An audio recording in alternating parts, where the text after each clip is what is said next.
Let me ask you something that might sound a bit uncomfortable. If tonight the power goes out, your street goes pitch black, and some desperate men decide your house looks like the easiest target on the block, how safe do you honestly feel? Because most people, even so-called preppers, forget the oldest and often most effective tactics that kept homes secure long before alarm systems, cameras, and smart locks ever existed. Today, we're digging deep into old-school home defense tricks that still work like magic and will make any criminal think twice before stepping foot on your property. So picture this. It's 2 a.m. A couple shady figures are creeping down your street, looking for an easy mark. Most houses are dark, silent, almost inviting, but yours, even without electricity, it sends a message that says, "Wrong house, move along." How do you do that? Let's start with visibility. Old-timers always understood the power of a clear line of sight. No overgrown bushes against the house. No giant hedges where someone could hide. It sounds almost too simple, right? But that's exactly why it works. Criminals look for cover. The fewer places they have to hide, the less attractive your home becomes. Back in the day, people even kept thorny bushes like pyracantha or roses right under windows. Natural barbed wire. Try crawling through that in the dark.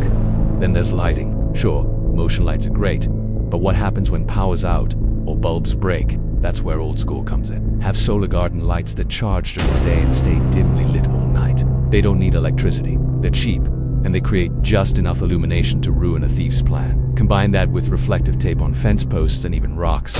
It bounces any stray light, making your property look watched. Speaking of looking watched, here's a forgotten tactic that still works like gold.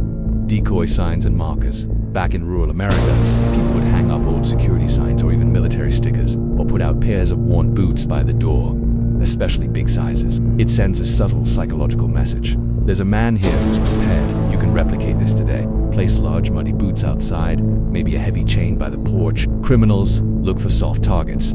These little hints scream wrong choice. Now let's talk sound. Dogs are the ultimate low-tech alarm system. A barking dog, even a small one, is often enough to make someone walk right by. But what if you don't have a dog? In the old days, folks would hang bells on doors and gates. Simple. Anytime someone moves the latch or pushes the door, it jingles and you're alerted instantly. You can even get creative. Cans on a string across a walkway, or gravel instead of smooth pavers. Footsteps make noise. That's old school cheap and incredibly effective. Another thing criminals hate, not knowing what's inside. Back in the day, people used thick curtains and layered blinds, not fancy sheer drapes that show silhouettes at night. Criminals skate houses by looking for movement inside. If they can't see your habits, your valuables, or even how many people live there, they're operating blind, and that's scary for them. But here's something deeper. Old school defense wasn't just about physical tricks, it was about community awareness. Neighbors actually knew each other. They kept watch. They noticed strange cars or people. That's one of the most powerful deterrents ever. A tight-knit neighborhood where folks look out for each other is like a living alarm system. So go meet your neighbors, start small. Be that person who knows who belongs on your street and who doesn't. It could save your life.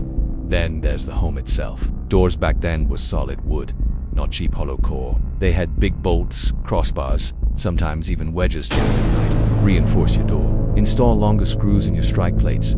Add a heavy-duty deadbolt, maybe a door brace that jams against the floor. The harder your door is to kick in, the faster a burglar moves out. Windows, people used wooden dowels laid across sliding windows, or a simple nail above the sash, so it couldn't be forced open.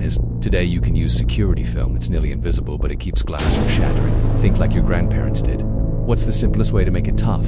Now, let's not forget psychological warfare. Old farmers used to hang old targets with bullet holes on their barns. Hunters would leave deer skulls by the gate. It's primitive, but it taps into something deep in the criminal brain. This person is armed, skilled, and probably not afraid to use it. Even a well-placed trail cam, visible, not hidden, makes people second-guess their plans. And while we're here, let's talk about you. Your posture, your presence, your reputation matter. Back then, people often openly carried tools or weapons on their property. Today, just being seen outside regularly, doing chores, walking the perimeter, makes your home less tempting. You become the wild card no thief wants to deal with. All these tricks aren't about paranoia, they're about being just uncomfortable enough that the bad guy says, "Nah, let's go find someone easier." And in times of chaos, when police are overwhelmed or simply not coming, that could be the difference between a close call and a nightmare. So start thinking, trim your shrubs, put down gravel, add cheap solar lights, meet your neighbors, reinforce your doors and windows, maybe even hang a bell on your gates.